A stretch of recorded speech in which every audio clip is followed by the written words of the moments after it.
నీకు మనిషి జన్మ నువ్వు ఎత్తలా, నీకు తిట్టినా సిగ్గులేదు, నిన్నేమన్నా సిగ్గులేదు.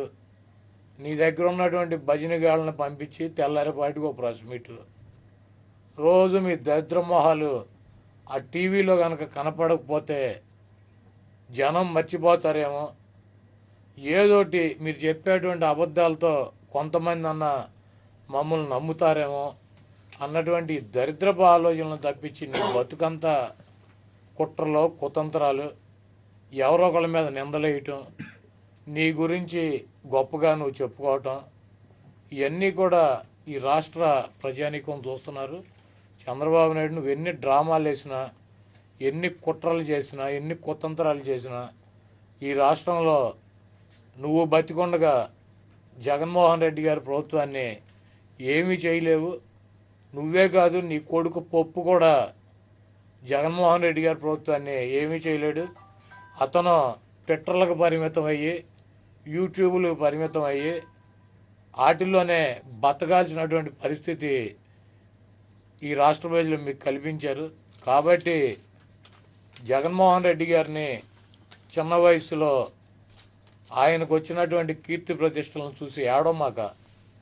నువ్వు, నీతో పాటు పవన్ కళ్యాణ్, ఆయన 3 నెలలకో 4 నెలలకో ఒక 5-6 రోజులు ఏయోటి పర్యటనలు పెట్టుకుంటాడు.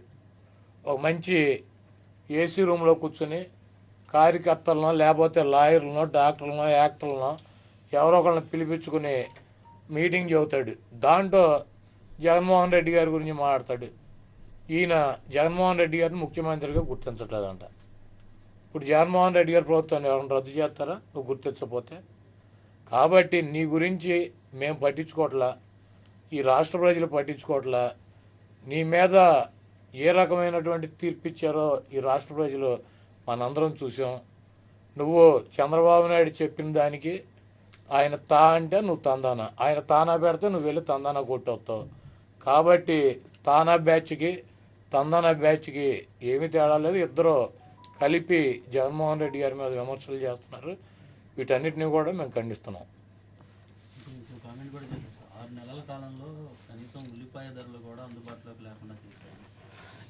ఇప్పుడు ఈ ఉల్లిపాయలు అనేది దేశవ్యాప్తంగా ఉన్నటువంటి సమస్య, ఇది ఆంధ్రప్రదేశ్లో ఉన్న సమస్య కాదు. అధిక వర్షాలు పడి అది భూమిలో పండే పంట కుళ్ళిపోయి ఉల్లిపాయకి విపరీతమైన డిమాండ్ వచ్చింది. ఇతర రాష్ట్రాలతో పోల్చుకుంటే మేము మార్కెటింగ్ శాఖ నుంచి ఉల్లిపాయలు 100 రూపాయలు కేజీ కొని 25 రూపాయల సబ్సిడీ మీద రైతు బజార్లో అందించుతున్నాం ఎంతో కొంత పేదలకి. ఈ రాష్ట్ర ప్రభుత్వం పేదలను దృష్టిలో పెట్టుకుని ఇటువంటి విపత్తులు వచ్చినప్పుడు వాళ్ళని ఆదుకోవాలని చెప్పి రైతు బజార్లో ఉల్లిపాయలు అందుబాటులో పెట్టి 25 రూపాయలకి కేజీ అందిస్తున్నాం. ఇందాక తిరుపతి రైతు బజార్కి వెళ్ళి మీరందరూ చూశారు, ఈ రాష్ట్ర ప్రజలు చూశారు, దేశంలో ఉల్లిపాయలు దొరక 100 రూపాయలు రేటు పెరుగుతా అంటే మరి తిరుపతి రైతు బజార్లో ఉల్లిపాయలు ఎక్కడి నుంచి వచ్చినాయండి?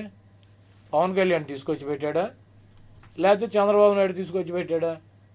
అవి రాష్ట్ర ప్రభుత్వం తీసుకొచ్చి సబ్సిడీ రేటు మీద పేదలకు అందించేటువంటి ఉల్లిపాయలు. కనీస పరిజ్ఞానం లేకుండా దేశవ్యాప్తంగా ఉన్నటువంటి సమస్యను ఈ రాష్ట్రంలోనే ఉన్నట్టు